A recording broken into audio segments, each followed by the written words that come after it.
Hello, Eagles! Oh, is that a thing we're doing? Yeah. We I like refer to our that's community as good. Eagles. Hello, Eagles! I mean, we could have opened with Scream if you want. I mean, that's the thing we could have done, and I just did. Oh, man. Welcome to the Eagle Flight Launch live stream. I'm Gabe Graziani, community developer on Eagle Flight, and I am joined by the very talented and much more professional than I, Eric No. Pope. Have you seen me Yeah. in any capacity? Hi, I am also a community developer. I work on For Honor, which is a game hopefully you've heard of, coming out Valentine's Day, Oh 2017. my God! Did you just pitch I your did. game? I did. My live. Get ready. It's going to be an Great. hour of me pitching For Honor. Phenomenal. But I'm psyched to be here, actually. I am honored that you asked me Oh, I thank you. for my appearance. Yeah. Well, I mean, Honored. you know, you were available, so I had nothing else we happening. decided to do. So yes, thank you very much for joining us today. We are going to take a look at Eagle Flight, which is a virtual reality game that is produced by Ubisoft Montreal. Which here is, in this fact, studio- where we are, Yeah. live on Broadcasting Ubisoft live. Montreal. So it is available for the Oculus Rift, the PlayStation VR, and the HTC Vive. And we actually have them all here today. I'll We will put be this on showing my the lap so game. you can see it. Yeah, we'll be showing the game on the Oculus Rift here, which Eric will be jumping into shortly. But before we do that, I did want to give you guys a little peek because this week we launched on PSVR, and I gotta be careful with the cord here, but I did want to show you guys what that looks like because we have it here. So this is a PlayStation VR headset. Ooh. Yeah. And I Camera, put a too. sticker on it to ruin it.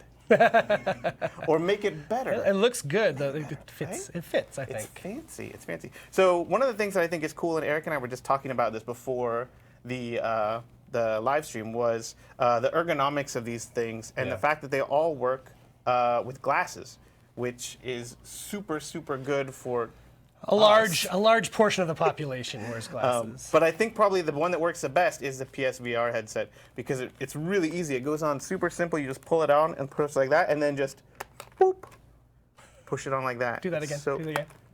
Or on camera too. Perfect. yeah. Turn your head sideways Oh, and do it right, again. right. Okay.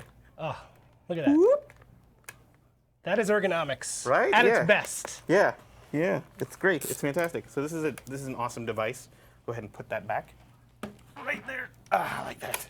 And then we also have here an HTC Vive, which Eagle Flight is not yet available for, but Not will be yet. on December 20th of this year. So yeah, as you can see, they're pretty similar. Like they're all pretty similar. They all work very well with glasses. So you don't have to worry about that if you're a glasses wearer.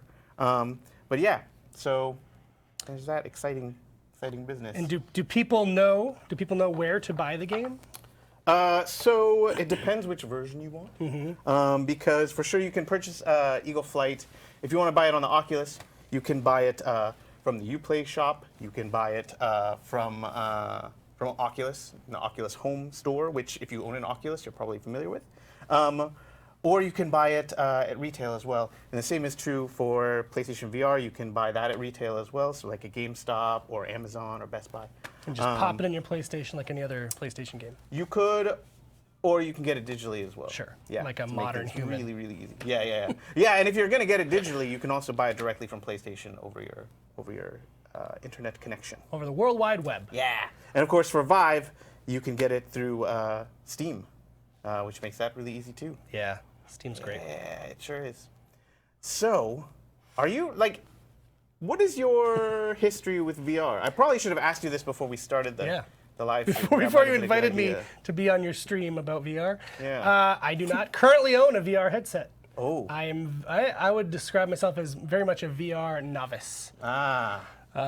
In my previous life, I worked at a place called Harmonix, and they were also developing some cool VR titles. So I did get to dabble in some development side stuff, but I don't currently own one, so I haven't really gotten into the consumer side yet, which I think is maybe a good entry point for this stream, right? Because people watching are either new to it or they definitely haven't played the game, unless they're on old Oculus. I did see that in the chat we have a couple of people who are very familiar, including RoboLeader, who's been playing for a little while actually. Is very active in our Discord chat, which we are using to help people organize games and multiplayer. Oh, that's cool. Maybe someone can drop a link to the Discord in the chat. Right Potentially. I think the easiest way actually to find it, because it's a Discord link, is to go to the subreddit. Oh, yeah. Subreddit, where it's listed along the side. But yeah. Cool. Yeah. Yeah, I made the joke like, oh, I probably should have asked you before, but of course that's part of the reason that I asked Eric to be on the show, is because he is something of a VR novice. We want to get him started with Eagle Flight, in part to demonstrate the ease of use for the game. So what we're going to do is we'll go ahead and have Eric put on the headset here and have him jump into the tutorial so that we can give the game a try there. I will not put the headphones on so I can still interact with you. Yeah. So, all right. So, and you've put it on in the very correct way, actually, that we have. Because, when you're wearing glasses, the best way to put on the headset, at least for Oculus, is to put on your the eyepiece first and then pull the back down. So you've got that all under control. So if you want to go ahead and start the tutorial, I think we'll jump right in. It's just a lot. There's a lot of beauty going on around me right here. Instead of Gabe, I get this beautiful nest. Birds. Yeah, it's far superior in every way. I wasn't saying that, but I was saying that, wasn't I? So yeah, I'm gonna jump in the tutorial. Yeah. Yes, please. That way we can show people a little bit of how the controls are working and everything. I'll just move the mouse out of the way. First thing I want to point out is I like that I have a beak. Yeah? Yeah, oh yeah. That beak serves a function, actually. That beak serves to ground you in the world so that you don't get motion sick. It's one of the many comfort features that we include. Okay. So this is telling me that I need to tilt to turn. Oh, 350 wants you to pull the Oculus down in the back. Sorry, sorry. He's a little frustrated. All right, I did it. There you go, 350, just for you. So this feels really good, by the way. This is like really, I don't feel like I'm cranking my head. Like, perfect. I can do pretty minor movements and it's moving along. Ooh, yeah. Real So smooth. that's actually one of the major innovations, is that we allow you to turn as an eagle would. Actually, eagles turn by tilting their heads left and right in order to direct their flight. And it actually ends up being a really good way for us to match your inner ear to the motion that you see on the screen. And we found during testing that was a very effective way to minimize motion sickness. It is actually like one of the better ways that we get past that. Cool. And as you can see, you can use the controller there to manage your speed a little bit. You will also notice though that you don't speed up or slow down very quickly. A comment that we hear sometimes from people is that like, oh, I'm not going very fast like when I hit the button. Part of that is because we need you to ramp up. The acceleration can't be huge. Cool. Yeah. So if people weren't noticing as I was doing it, I was using the triggers to speed up and slow down, which was pretty easy peasy. So here we have your nest. Should I go to my nest? Yeah, definitely. Go to that nest. I'm gonna go to the nest. Oh, and that'll take you to the lobby, actually. Oh, great. I think, or not. No, you have to fly to your nest first. I'm gonna You have fly to get real there. fast. Should you want me to explore around before I get there? And Yeah, absolutely. Go ahead and take a look at Paris. beautiful Paris. As you might notice, it's not. I mean, it's beautiful, but also there's some weird things going on here. There's more foliage than usual, and part of that is because Paris at this stage is uninhabited by people. We don't really know why, and we have never really gone into an explanation as to why it is. We prefer to leave it somewhat mysterious. Because it doesn't necessarily matter. Like for a lot of stories that kind of take place after something happened, Yeah. it doesn't always matter what exactly happened, right? For sure, for sure. Oh, For sure, and if you turn a little bit to your left, I think actually, and head towards that tree to your right now. It's a little bit over there. which Yeah, one? keep going This straight. one? No. Yeah, keep going Which straight one? there. This one? You can see. Whoa, whoa, okay. Okay, I'll slow down. A little bit above, go above the buildings and head to the right a little bit. There you go. You can see just past. Yeah, if you keep there, right there. Oh. You can see there's a satellite that has crashed in the Oh. ground. That's one of my favorite things Space actually in lab. the game because it's like a clue. Oh. Whatever happened also caused that satellite to fall out of the sky and crash into Paris. And not do a terribly large amount of damage, which is great for the Eagles. And maybe the satellite was full of disease Zebras. and it killed everybody off. You know. That could have been That it could- too. One of those disease satellites that are up there in space. Yeah, that's a fantastic headcanon you've got there. I have yeah. to say though, like have played. Oh man, this is awesome. I have played a lot of flying games, and I'm terrible at them because like I overcompensate on turns and things. It's taking everything you got. Whoa! Wow, that felt good. I was gonna say, on flying games, a lot of times I'll overcompensate on my turns, and then to try to correct it, you overcompensate back, and then you just sort of end up waggling endlessly. And that is not happening in this game, which is great. Absolutely, I yeah, actually feel really in control. You saw me kind of weaving through the trees, all those branches, and that it didn't feel like I was in imminent danger because I felt like totally in control, which is pretty impressive, I think. Oh, there's the Louvre. Yeah, there it is. Yeah. Go see some So art. Wiley 383 wants you to crash. They want to see you crash. Okay. Oh yeah. Okay. So there you go. So Yes, you can crash. you can, and the controller can vibrates crash. actually when you Yeah. crash.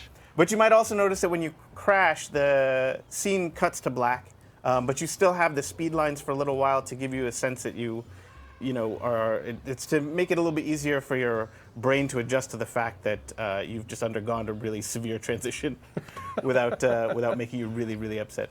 There you go. You have satisfied Wiley 383. You're welcome. You're welcome, Wiley. It was challenging, Can I but we buzz got these through it ducks? together. Oh! I buzzed them.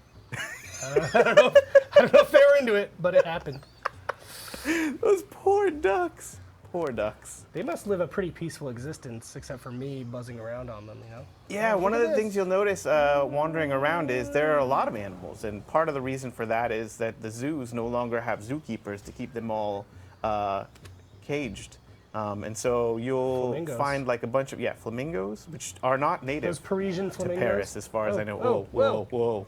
What are you doing, Pope? I don't know, but I'm surviving. Dangerous. Surviving is what I'm doing. Oh yeah, you got the bats in there? Oh man, this. I was about to say like I'm unstoppable. Nope, I'm not unstoppable. Yeah, and be careful when you shake your head no, because it has it can have unintended consequences. Right. We have a question from Fledger Cheslin, who's asking if there are missions. Yes, there are missions. There's a full single-player campaign, which contains dozens of missions of various varieties, and we'll get into those in a minute. There's also a multiplayer version that we have as well. What am I doing? Oh man, what are you doing? This is a live stream, awesome. Pope. That was awesome. That was awesome. I can't believe you did that. I can't believe I did that either. That was This very game nice. rules. And then the one thing I will Was say. that a jackalope? Yeah, I think so. That definitely looked like a rabbit with horns on its head. I'm in the studio not getting to experience the amazing atmospherics of the sound and music. Yeah. I checked it out shortly before the stream, and it's like super, super peaceful. For sure. So we have a question too from Autumn92, who's asking, how do you turn back? Do you keep tilting your head to one side until you look backwards? So we don't have like a instant turn button. Yeah. That's amazing. Well, they're bowing to you like in The Lion King. They're like, yes, sir. Yeah, one thing about it is that like between the music and the visuals, it can be a very peaceful and relaxing game. Yeah, and just like I mean, this is something that I think Ubisoft. Sorry, I'm turning away from my microphone. I realized I was turning away from my microphone. So I died. Sorry. I was just saying, this is something I think that Ubisoft is really good at, is that exploration, right? Like, Yeah. I'm just having fun floating around, but I'm seeing these amazing things that, like, they seem. Because I'm in Paris, you shouldn't expect to see giraffes, but you're seeing them, and it feels really magical, actually. So I'm very into this. Yeah. I don't know if you want me to keep the headset on, but I want to. So I'm gonna ask you actually to head to your nest so that we can try out some of these Sure. missions, because Okay. we've had some questions about them. So I think it's probably a good idea to show some of those off. It's funny because you're in the tutorial, but it mimics really well actually the free flight mode in the game, which allows you just to fly around, catch fish and feathers Boom. as you like. Boom. Yeah, see, Robo Leader knows what I'm talking about. Thanks for showing up, Robo Leader. I really appreciate it. You're a really active community member, and it's been like, whenever we have games that we put out and stuff, it's nice to get fans and stuff, but there's always a few community members who really demonstrate some leadership in the community. Robo Leader, your name is extremely apt because for sure you're one of those community leaders. So yeah, definitely thanks for turning up. Thanks for being a part of our community. We really appreciate it. Did you want me to go to free flight or? I would like you to go. Why don't you go to story mode and check out some of the story mode? We're going into it. Yeah, we'll go ahead and watch Should I little pop intro in an cutscene. earbud so I know what's going on? Nah, you don't need to know. I can explain it to you. All right. So I see Lotus Initiate 72 is asking if we can design our eagle. And it occurs to me too that if you want to ask a question, go ahead and put in all caps question so that our moderator, Lee Allen, who is an awesome, awesome community manager, can go ahead and highlight that question for us. So yes, no, you cannot design your Oh eagle. man. Oh man. These are, yeah. Oh man. I am totally sober right now, and I do not feel like I am. They're your eagle parents. Hi mom. Hi dad. You've just been born. Wow. Oh. And it, Oh, I got a brother or sister. yeah. Okay. I mean, who can tell? They're eagles.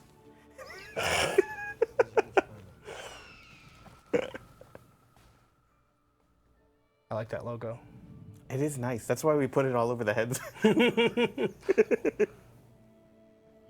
All right, so I'm following you because I don't have my headphones in. You're the objective here is to follow your your brother or sister and your parents. Okay.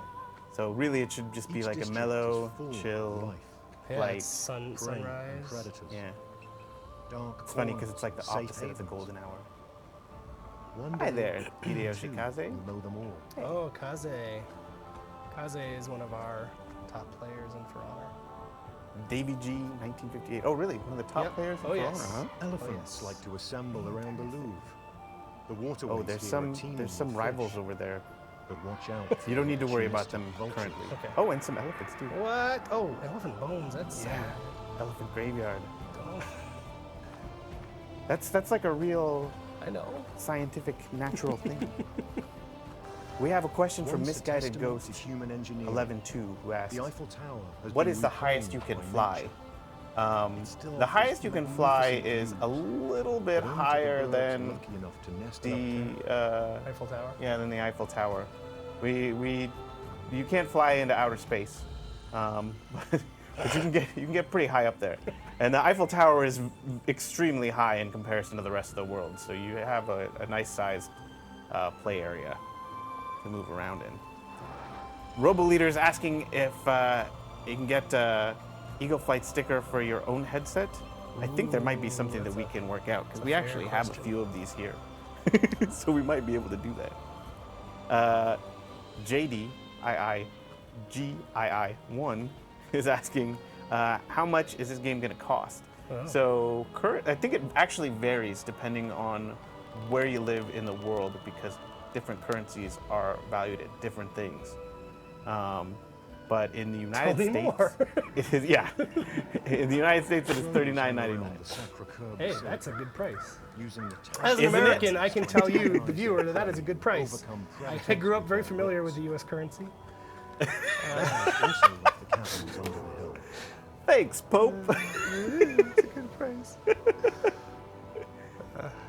So yeah, the idea here is to first of all show you the kinds of ways that we indicate who you're supposed to follow. So whenever you have a friend on the screen in the single-player campaign, they'll be indicated by like a blue tracers on the edges of their wings to teach you how to fly and follow people, keep them within your vision and stuff like that. And then also to sort of show you the city, to take you around to the different districts and let you know what the major landmarks are there. If you had your headphones in, you'd be hearing Chris Morgan, who is a wildlife narrator. He's done work on the Discovery Channel and a variety of Shadowy places. archways and stone Very grateful ceilings of for the Pantheon. Which is provide an perfect, ideal by the way, refuge for the whole city's vibe of this bats. game to have a wildlife narrator for sure, for as the sure. narrator. Wolves are often seen Yeah, roaming near yeah, the and botanical he garden. will go ahead and describe to you is where more you're jungle where you're at, where you're than flying garden. around, and things like that. I think I saw a question that was asking about the PSVR's Notre tracking Dame. capabilities, and they're This they part are of the city yeah, they're has equal always to the been a task for refuge. sure. safe We haven amidst the busy did streets. a couple of events This for your journalists and multiplayer pre-launch, actually, before the game was even available. And yeah, they were absolutely no issues with the head tracking on the PSVR. It was is very, very capable. So yeah, Oh, there's a bear. There's a bear down there. there is a bear down there. Do you want me to keep? Do you want me to keep playing, or should I take a break? You want to take a break? No, I'm fine. You know what? It might be a good idea actually to go ahead and switch off. Okay. If you want to do that. Okay. Yeah. Back to reality. Yeah, especially since Robo Leader is asking about is talking about the underground circuits that are extremely fast. And I mean, kind I of- thought I was pretty good. I felt like I could have handled it. you but- probably could have. You probably could have. But I mean, one of the things that I actually also want to point out is like VR is a little bit different than way to playing games because you can really only spend so much time in the headset before it's cool. I got it. Good? Yeah, Good? yeah, You yeah, got it? absolutely. And so you want to take frequent breaks. We definitely advise that you take frequent My glasses breaks did because- fog up a bit. yeah, in right, there. right.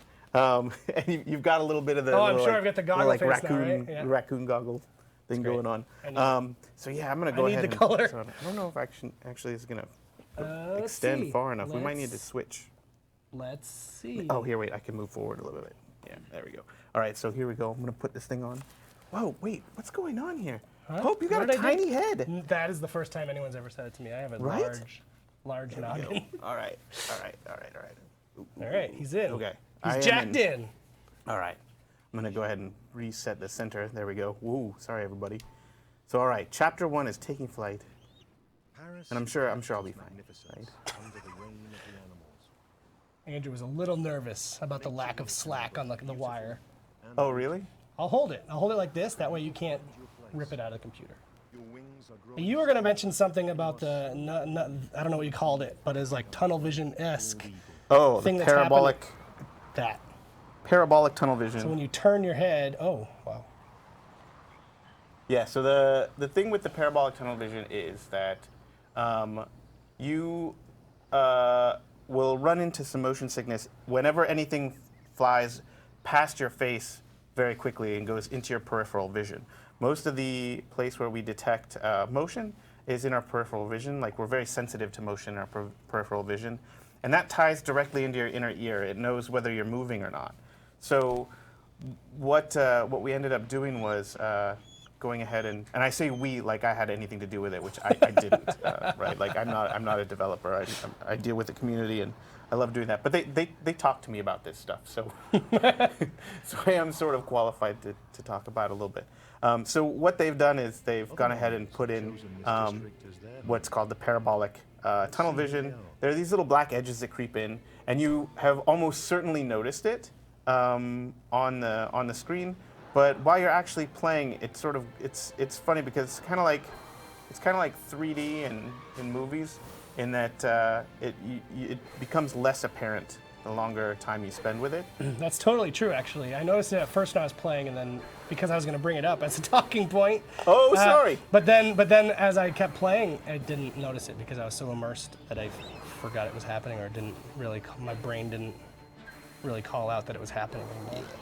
Which is fascinating. This isn't a thing games usually have to deal with. It's how your brain perceives the world. Well, and it's funny because it's one of the major topics that I'd like to discuss with our creative director, Charles Huteau, who is going to be coming along when we finish with this segment. But, whoa, why did I do that? That was a bad idea. It's taking a lot of focus and concentration.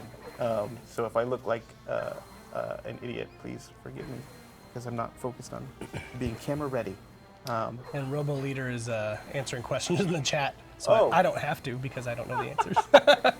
Yay! Thanks, Robo. The game they're talking about, the game, it looks very fun. It is super fun. This was, as Gabe mentioned, sort of my first entry, not just into Eagle Flight, but sort of into playing an actual VR game. It feels really good, but it's also fun because like it's super immersive. I enjoy the world that it takes place in. Yeah, it's really nice. And actually, I'm hoping to play a little bit far enough through this single player so that we can get a look at some of the different times of day, some of the different weather that you'll experience in the game. Because it's really, it's a, don't take my word for it, but I feel like it's a really pretty game. Here's a more straightforward question. For using the triggers, yes, they're asking if you tap or pull the trigger repeatedly to flap the wings. Oh, no. So you hold the trigger in order to go faster, and you just hold it down. Just like an accelerator. Yeah. Like you would with, And exactly. Same with the left trigger to slow down, you hold it. So it's not flapping. It's not tap flapping. No, for sure. Although, yeah, I don't know if that would work very well. I don't think that'd be very fun. I mean, it might be. Maybe. Yeah, so what I'm doing here is I'm going around trying to collect these feathers, which we put in the world to invite you to explore a little bit and give you some objectives that are sort of non-linear. So you really got to kind of look for them around the world. There's no like world map. There is not, no. Right. So you sort of get an idea of what the different districts are by where you're allowed to play. So this one mostly focuses on Notre Dame, is where you start. So I'm probably getting a little bit close to the boundary there of Notre Dame, and probably have to turn back a little bit to get some more of these feathers. Oh, here we go, over the sand.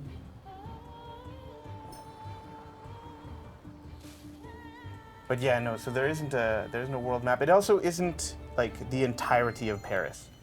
We took a swath of it that has some of the more recognizable landmarks, but it isn't the entire city. I had someone ask me, "Where's the Arc de Triomphe?" It's just actually outside of the playable area. So they're asking what happens if you get out of the bounds of the city. So first, the game will say you're leaving the city. And then it will kill you. You'll have to. It will put you back. It will respawn you somewhere where you're. It's sort of like Escape from New York in that respect. Basically, yeah. Or the Running Man, I think, as well. It had a prison of where that would happen. That's true. So here we have an explanation where you can unlock certain missions as you collect stars. So at the end of each mission that you do in the single player, you'll be evaluated on your performance, and you'll see how many stars you get. And I got 3 stars on the first level, and 3 stars on the second level. So I mean, I've played this before. But yeah, as you collect stars, I don't know if I want to. Okay, we'll go ahead and show you guys this, because as Robo Leader had alluded to, we do have these underground missions. Which, hey, wait a minute. I'm already on the ghost race. All right, Can you beat your own time? Let's find out. Let's find out if I can do it. So, all right. Okay, these are, yeah. This is going to be tough. I'm going to need to focus. And I've been to the Metro in Paris. It is just like that. Isn't it? Oh, well. Well, That that was- yeah. My apologies. That was a warm-up run, I yeah, think. yeah. Well, see, the thing is, you want to go as fast as you can. So you got to get in these little crevices here. Well, and I think this answers someone's question too. Atom92, do all the missions take place in the main open world map? They do not. And this is sort of a direct response to that. Yeah, we have these underground ones. Oh, watch out for those wolves. Careful with those wolves. And yeah, so anytime you see that circular, like twisty wind, that is a speed boost. So you always want to try and get in there and get those. So they speed you up a little bit and make you go faster. Although sometimes that's not really the greatest of ideas. Oh boy! Oh boy! Oh man! All right. I can do this. Okay. Well, I mean, we're lucky because this is the first one. But why did I make that decision? Oh man. Bats. Oh. Okay. You're gonna be okay, everyone. You're gonna be okay. Want to make it out of here? Yeah. All right. Wow! I think you did beat your own time. Whew. I believe. Did I? Did you? I don't know. 105.52. Yeah. I think it's identical. It's very close. It was the same time. Oh, it does say new best time. Wow. So, But you were third, so that's funny. thank you. Old bankable Gabe. So that's one of the underground missions. I wonder, let's see what's the fourth one. So one of the things that you could do is you can go ahead and press the Y button. It'll show you your progress, and you'll be able to see what all the like different maps are around you. Can you upgrade whatever your is eagle? available. Can you upgrade your eagle? You That is a cannot. question by Lotus Initiate 72. So I will say you cannot, but as you can see, there are some features that, Show your as you'll see, there are some agility, features in the single player And let the that are animals in not the area yet know. The skies that I around have not this yet district unlocked. So are yours. there's also an eagle screech that you need to use, as well as an echo shield that you can get, and those will unlock at specific points. You can use them right off the bat in multiplayer, and free flight as well. Though you don't need them in free flight because you won't run across any enemies. But yes, you can. Whoa. Okay. I'm not getting perfect. You gotta hit that center. Oh, so if you're just getting the ring, you're not going to get the perfect score. Yeah, no, Like well, right in the middle. you can get, I mean, if you just hit the ring, it's fine, but if you hit the middle, you get a speed boost, which you don't always want, because then it makes you go super fast. And of course, I went through the bus, because that's a speed boost for you, so I can get a very good time. I probably should be playing this safer than I am. Fast just and loose. for the stream, but, you know. I find it exciting, Gabe. Keep it up. You know, I gotta play it up for the crowd here. Right. Whoa! They did applaud you in the chat after you finished the last one. Yay! Hey, thanks, guys. So intense. I get to relax a little bit as I cruise through here. Oh, this is the part that I think it is. It's I very twisty. hate to ask you more questions while you're doing this intense level, but people have more questions. Oh, give them to me. Are there ways to compete against your friends? So, What's the multiplayer aspect like? yeah, so what we have is we have a multiplayer, and currently the way it works is you log in and you just play with whoever happens to be online. We'll go ahead and matchmake you up with the person that has the least ping that's the closest to you and such like that. All right, Hey. I'll take that. Yeah. I'll take it. So as at present, we don't have any sort of like group matchmaking or anything like that. But it is something that we've heard people ask for. So like I said, we launched on the Oculus just about a month ago, a little less than a month ago. And that's one of the things that we've heard from our community, and the team is looking into if there's something that we can do with respect to that. I can't actually like confirm like, oh yeah, no, we're totally gonna do it, because that's A, not really my role, and B, I don't really want to make promises for the Right. team. But it is something we're looking into. because we want to make sure that we're paying attention to the things that people are asking for. Cool. So what's happening right now is I have found another eagle who Times its movements carefully. seems interested in these fish, Can't blame him. right? I mean, it's what eagles eat. I The eat bird fish. settles in to enjoy its So Do you? I'm relating on a very deep level to these eagles. I like fish. Fish are good. I heard that it's okay to eat them because they don't have She feelings. doesn't look so good. I'm I sorry. have actually heard that. I don't know if that's true. I figured you might have heard that, No, for considering sure. your Yeah. previous work experience as a fisherman. As a fisherman. So I did grow up on the coast of Maine amongst lobster fishermen. Oh, I love it. I love it. I this love is a games where you can eat fish. fish. Whoa! Oh, did I get both of This them? is great. This is great. I'm not joking. This is great. Woo! You're gonna have to try this one man. out.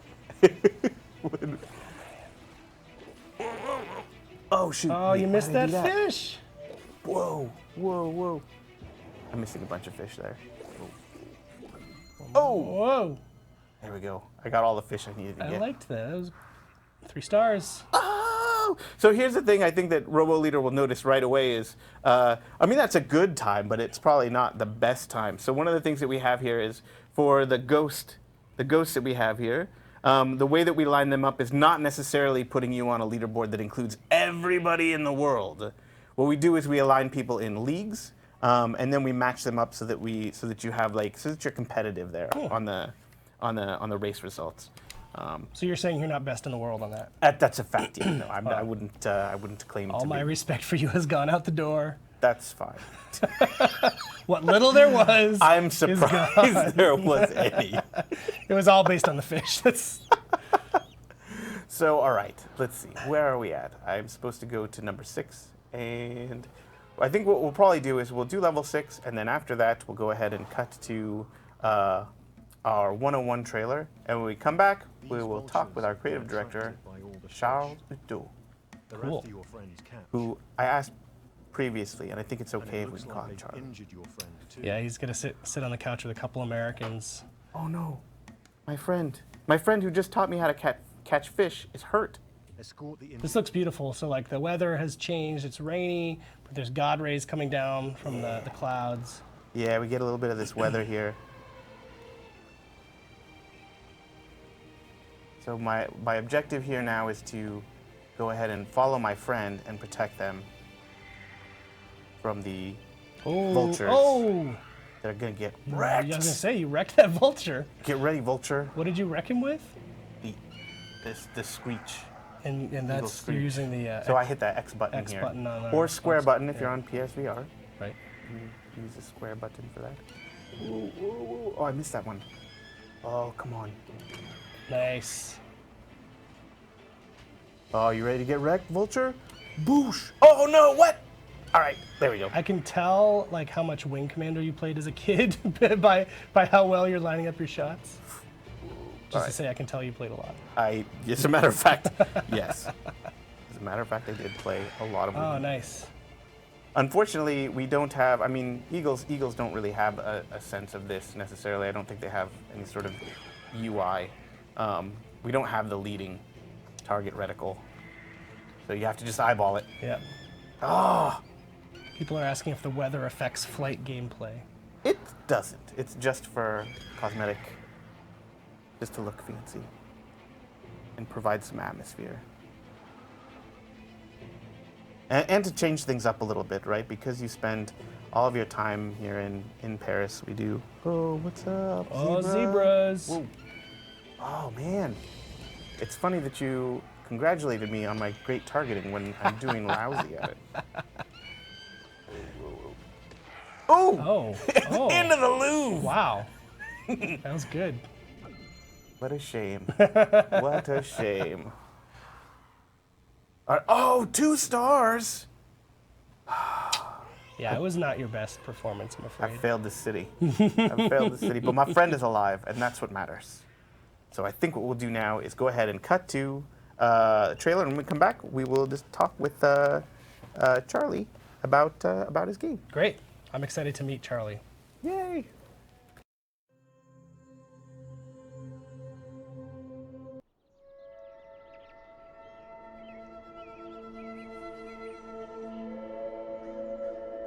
This is the setting of Eagle Flight, developed exclusively for VR. In it, you play an eagle soaring through the skies of Paris and experiencing breathtaking free flight.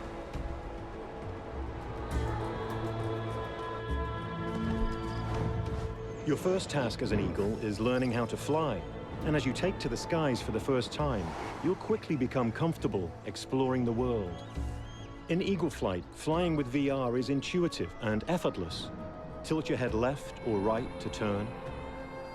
Look up or down to climb and dive. Your eagle responds directly to each precise movement you make. As you fly, you'll discover activities to sharpen your skills. Single-player gameplay modes include aerial parkour, where you'll weave through ring courses, dynamic chases where you must evade foes, and online ghost races, where you'll compete against friends and other players.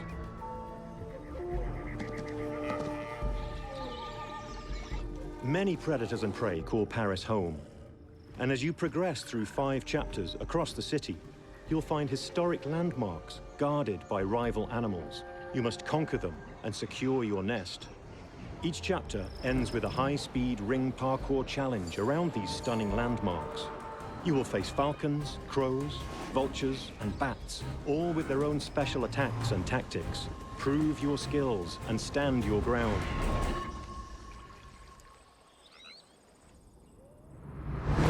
Paris is full of hidden areas, like the subway system and catacombs. These regions contain over 20 high-speed circuits that will test even the most experienced flyers. This is just a glimpse of the activities you'll find in the world. There are also story challenges, missions, and hidden collectibles to find throughout the world. Paris is full of things to see and do. Your progression through Eagle Flight is just the start. In addition to free flight, you can also team up with players online to test your skills against others. In multiplayer mode, you and up to 5 friends can explore Paris and compete in thrilling team-based dogfights across 6 multiplayer areas. The rules are simple. Try to grab the rabbit and bring it back to your nest. Use your scream ability to fend off your opponent with a shrill attack, and protect yourself with your shield.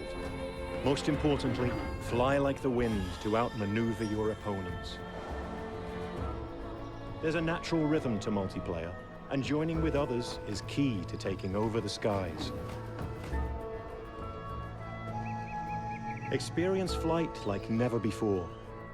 For the first time in virtual reality, the sky is yours.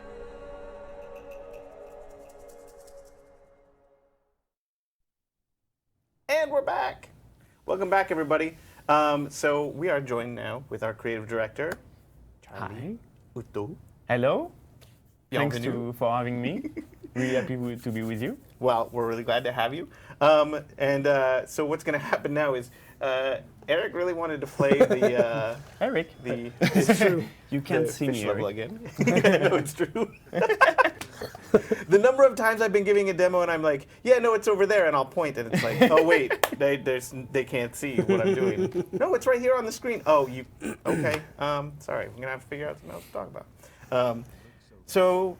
Yeah, thanks for joining us. I wanted to start actually by asking you some questions about your history with Ubisoft and about what a creative director does and things like that, because What's my job? It's Yeah. a mystery. Yeah. Creative director. Yeah, I'm at Ubisoft Montreal for 5-6 years now. I started to work on Kinect projects, so I'm used to new technologies and magic stuff. So Right.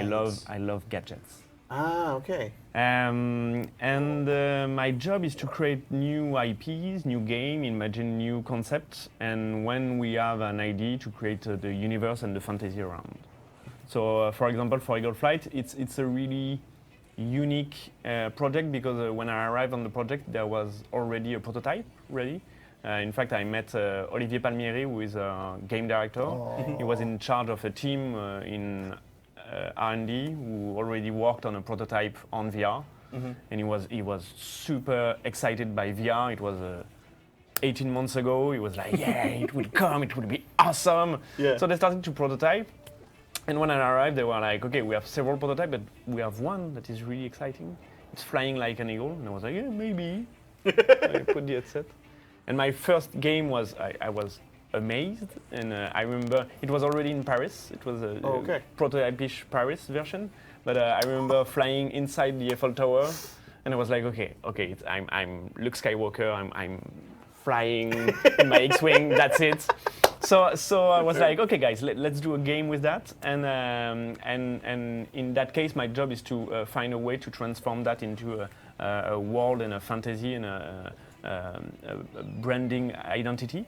Yeah. And that's where we created Eagle Flight. In the prototype, you were flying like an eagle. It was really important for the prototype because there is, like you saw, there is zero inertia in your control. Yeah. So you are not in a cockpit or you are not piloting something. It's really organic, like a flying experience, and that's what's unique about our controls. So we wanted to keep that. And after that, it was flying in a city. Not because it was random made, it's because it was the most fun and exciting playground they had.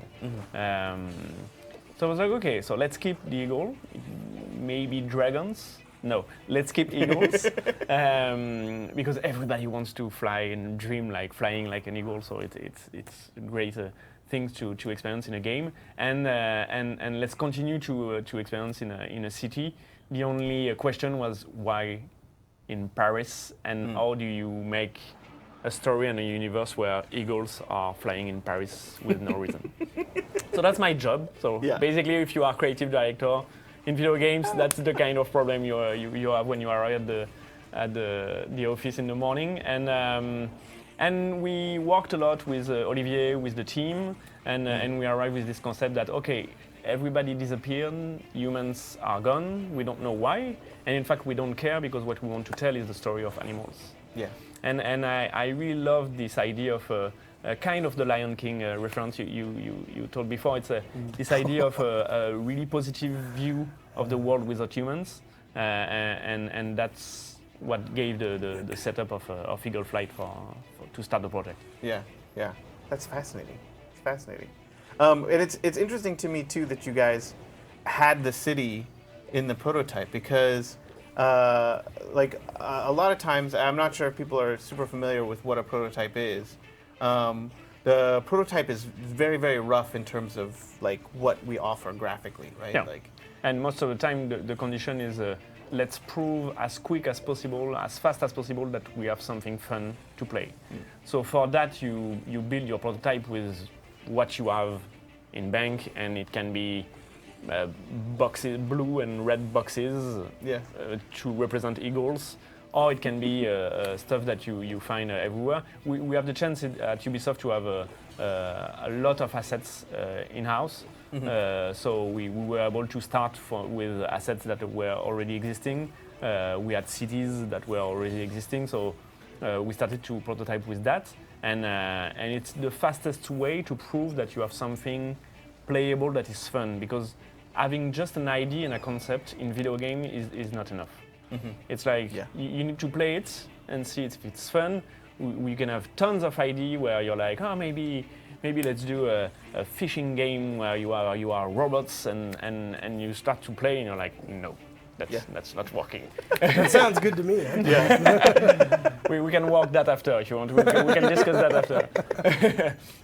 So the prototype is the fastest way to prove that you have something fun and playable.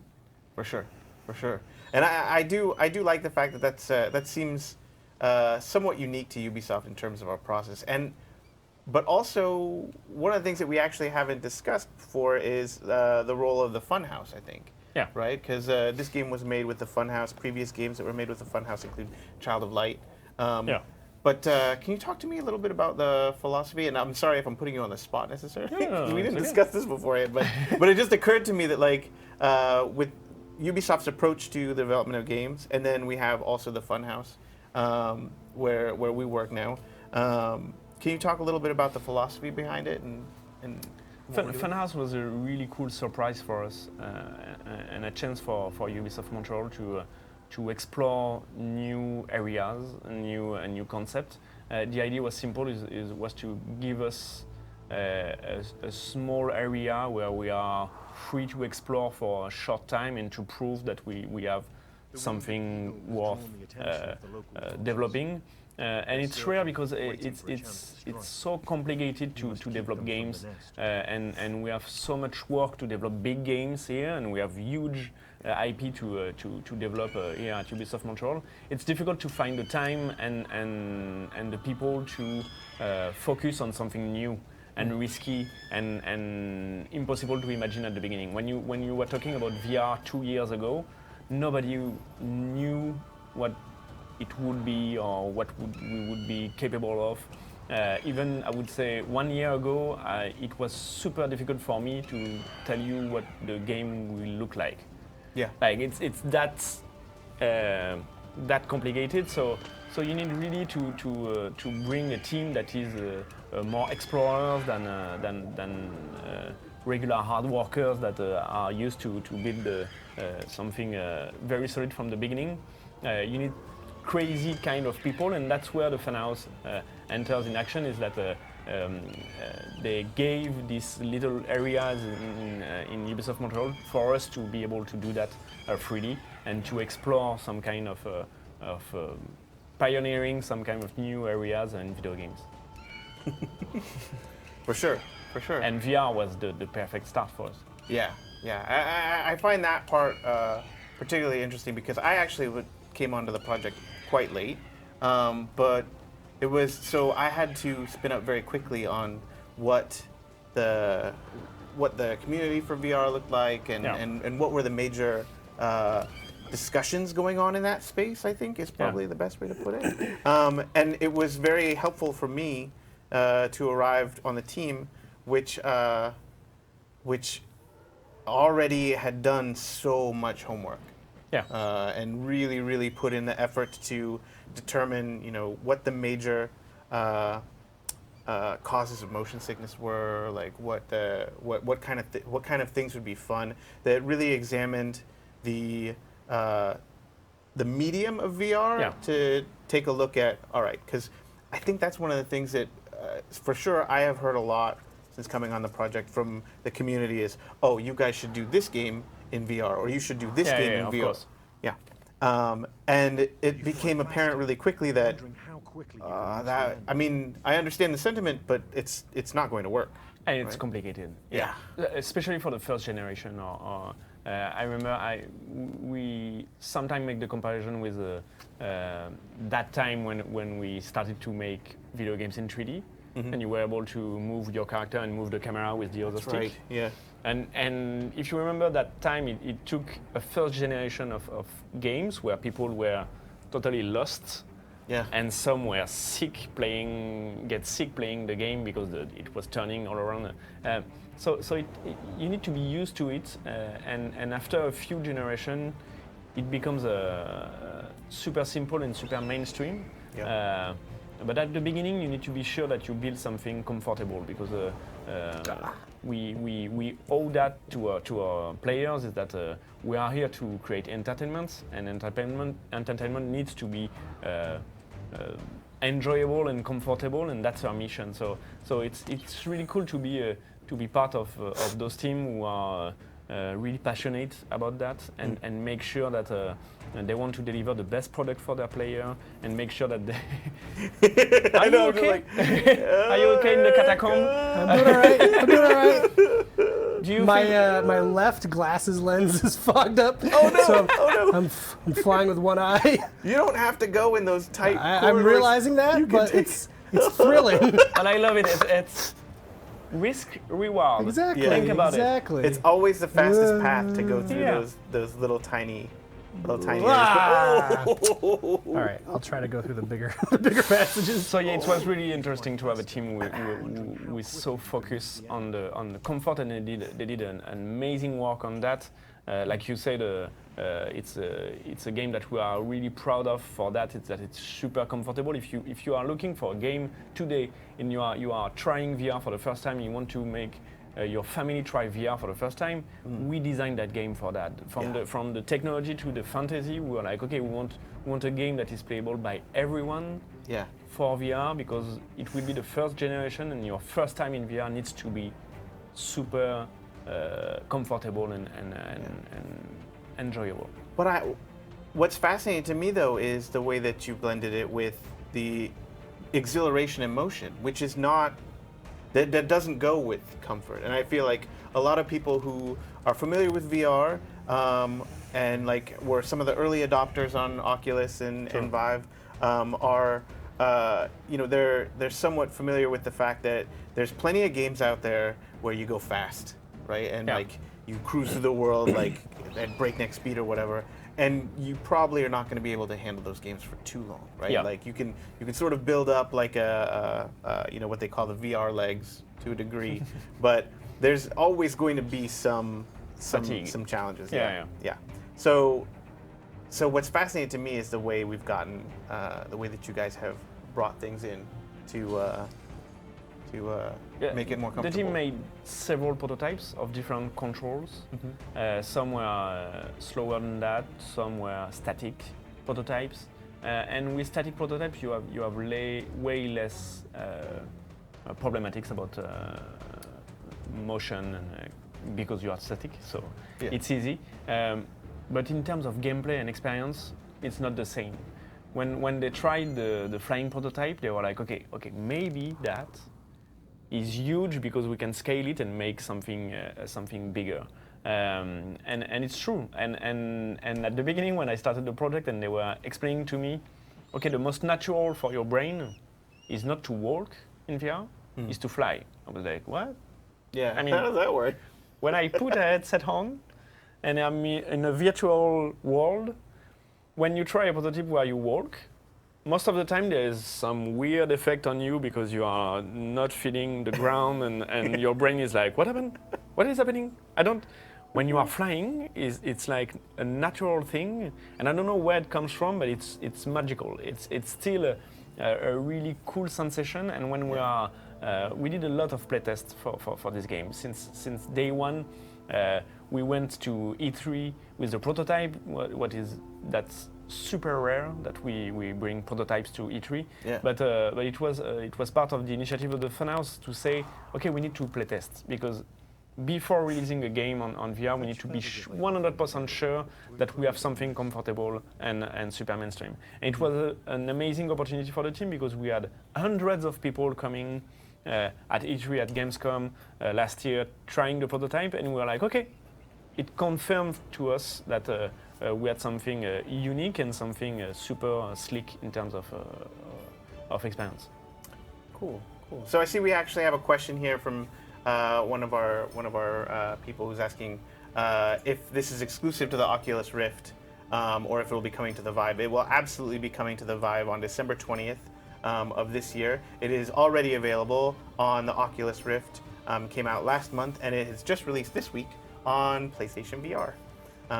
So can we talk a little bit about, we touched on them earlier, but in terms of the things that we have implemented, like are there like the specific features surrounding comfort? So we talked a little bit about the peripheric view, so the blinders, the black zone that helps you reduce the speed in your peripheral view. Those are really helpful, honestly, and it's a unique approach for VR comfort. And like you said, when you are playing, you don't see that. It's something that your brain is doing naturally. It's the tunnel vision effect when you are driving or when you are going in high speed. Your brain has a tendency to do it by itself. And we recreate that for him to be sure that we can compensate. And it's one of the tricks that the team developed to ensure comfort. And for example, the beak. So you can see at the bottom of the screen. Can you see your beak? Yeah.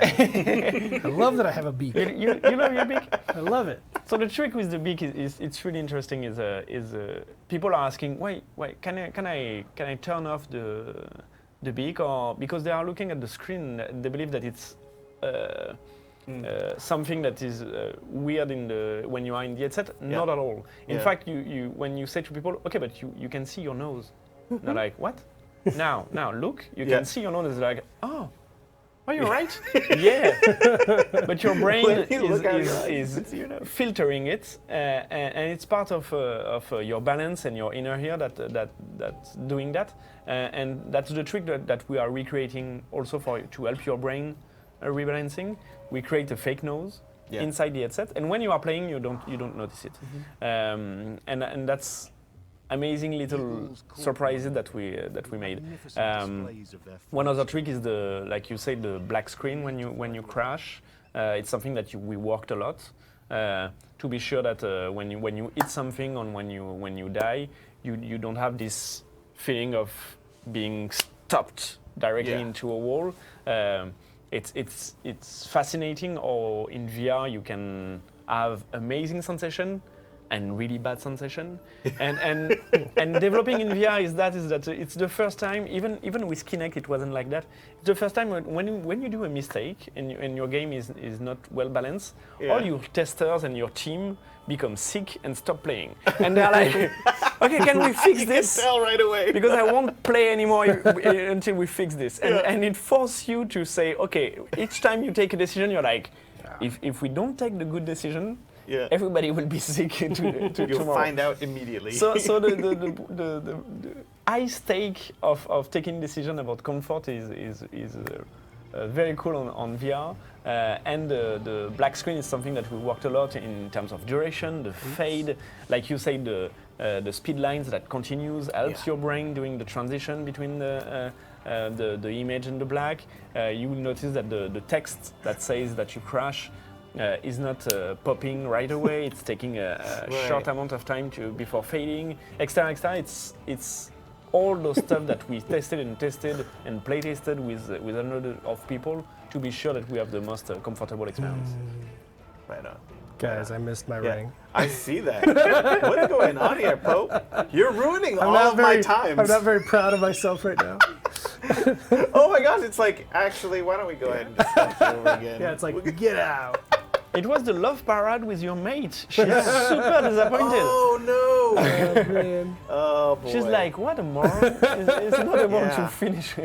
Wow. I have a question, actually. Yeah, go on. So you've had to develop this for 3 very different headsets, yeah? 3 different pieces of technology. Yeah.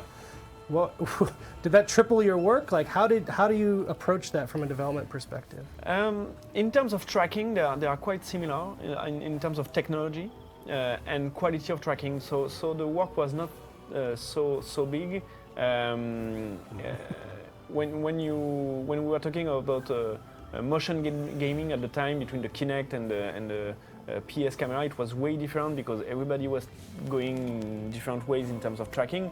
With VR, we are super confident that everybody has the same quality of tracking. After that, it's depending of the headset about it's more quality of the lenses themselves and linked to the price. But in terms of tracking, it's the same. So for us, it was super easy to make the variation. Oh, Eric, you're not tilting your head enough. You're using the head turn too often. It's going to remind you. I'm sorry.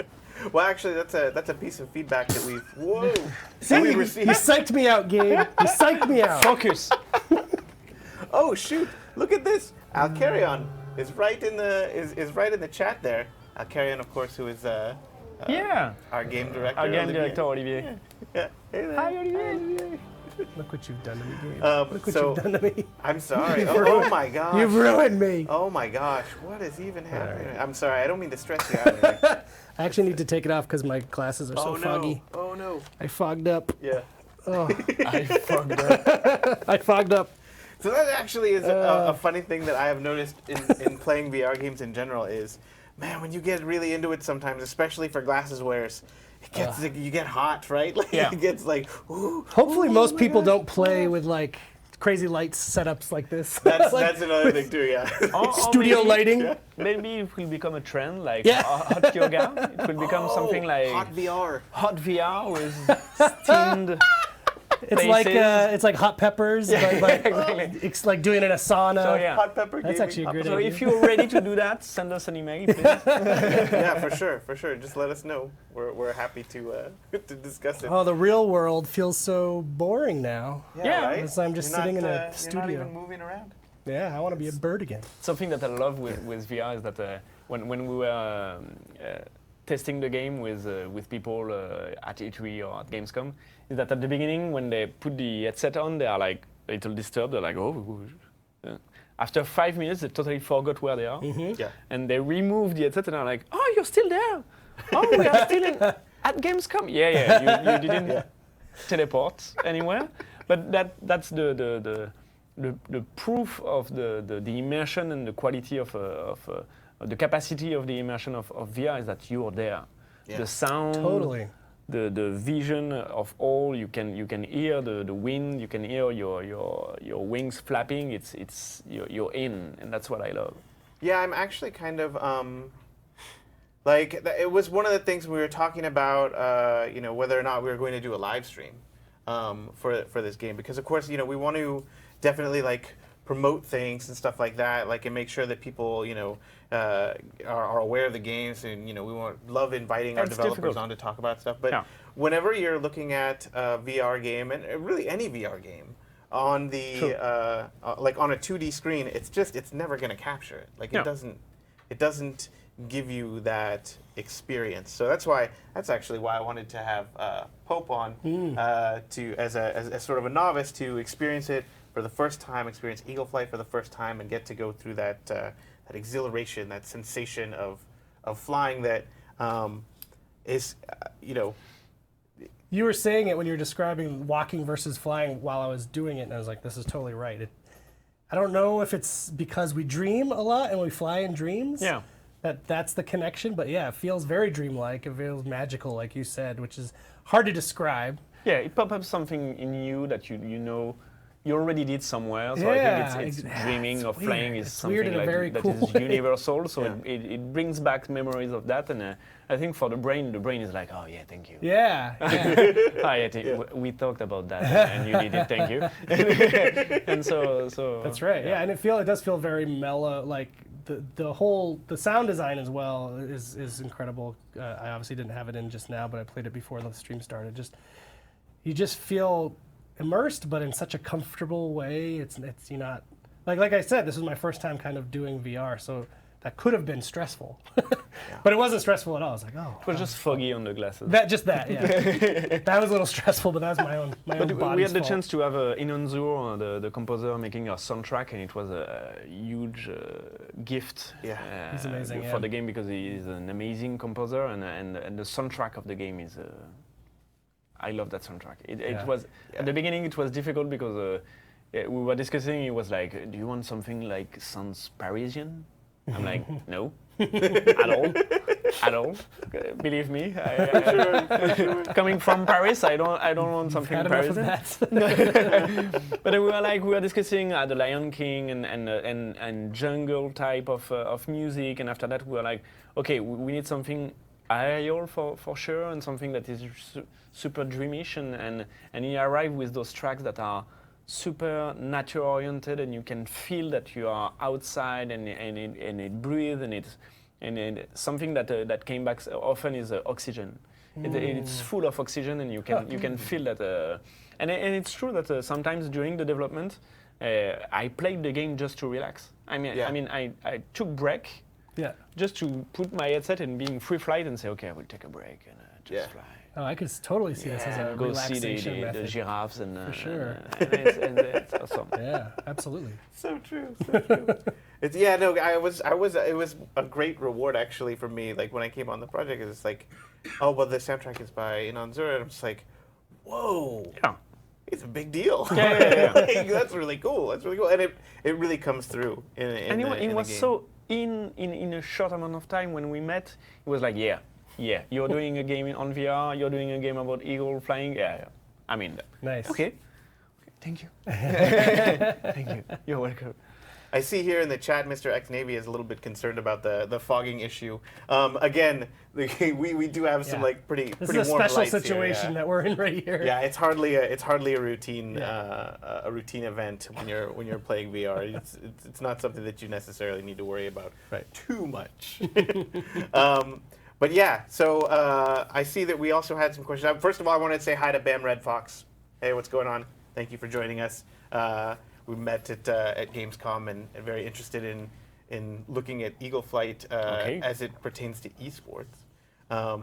As Zoe Summers has been asking if there's any new DLC game modes planned, and I think in terms of like what we're working on for the future, we don't want to discuss that too much necessarily. And for sure, I could say that like the focus for us in development with Eagle Flight was on the core gameplay and getting that sensation of flight down more than anything else. And today is to make sure that the 3 platforms are in a good state and all the community is able to play together. So for us, we didn't show you today the multiplayer part and the online matches, but when you play 3 versus 3, capture the flag type of game, it's super exciting, and we want to be sure that everybody can find people to play with and being comfortable on their platform. So that's the focus today for the team. Yeah. So we don't have anything to announce in terms of DLC now. We do have patches planned because we do want to make sure that any issues that people are encountering, because unfortunately we've had a really smooth launch so far on both Oculus and PlayStation VR. We haven't run into very many bugs or anything, but there are a couple of things in terms of usability that we're looking into. There's always some stuff. For sure. And the community plays a very key role in that in terms of providing us with the information that we need in order to improve our games. Yeah. So I think actually we are just about out of time. We're rolling up here on 5 p.m. So I want to thank you guys for joining me. Thank you for having me. This is super fun. I definitely want to thank Lee, who's been in the chat moderating and sending us questions. Thanks, Lee. And I also want to thank Emil, who's been operating the camera for us. Amazing job, Emil. Another community developer assigned to For Honor. Thank you very much for handling that camera. I want to thank Andrew, our producer, who is the producer on like all of the Ubisoft Montreal live streams. He lives in this room. Yeah. But he Chained makes it to the wall. He makes it so easy. We just come in and hang out, and we don't have to worry about anything. He organizes all of the things that we have to do here. Can we have coffee next time? Yeah, Can I have really. hot chocolate? Yeah, look at this. Craft services. Macchiato. Macchiato. And I also want to thank Marie-Jeanne, who is our product manager, who is keeping Charlie company. Thank you, at the Marie-Jeanne. beginning of the stream. Thanks everybody for joining us, and we'll see you soon. See you in the skies over Paris. Get the game. It's super fun. Thank you. Bye, everybody.